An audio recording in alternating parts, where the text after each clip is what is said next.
At dahil San Juan nga ngayon, syempre, tayo ay maliligo at eto na nga, biyahe na muna kami. Hi guys at mga ka-reels, Jovelyn here, another day, another mini vlog. Magkakiyari din sa aming isda na ihawo.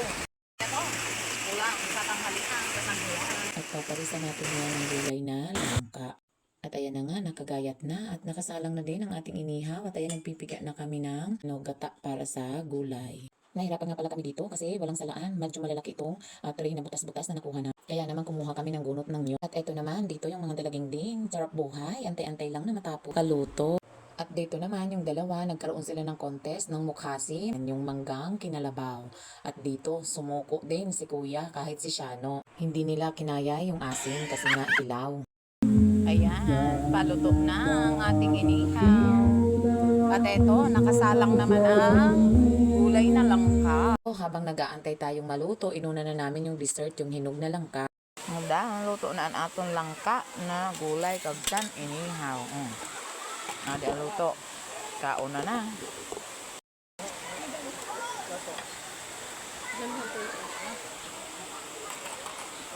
Kag nagsap na pakita sinbalingho.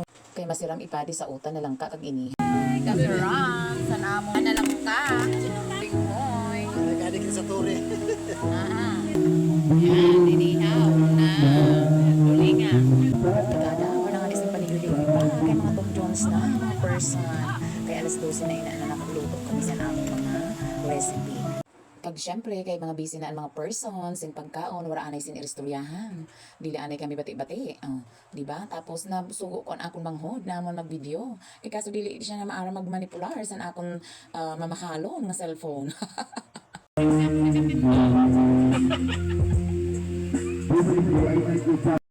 Kakonsuelo manda, sadto naman na amon pangirinaon.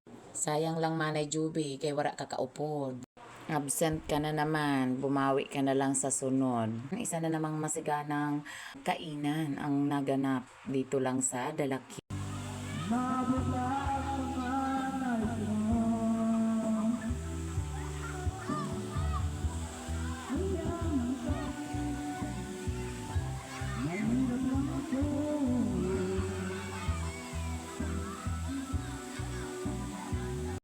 Kag syempre may rebansyasan pangaraon pagkatapos magkarigos. Kay nagutom gihapon kaya pangaraon gihapon. Amo gayud inian usad sa pinaka matahom na mga momento sa buhay. And magtipon sin mga memories, good memories.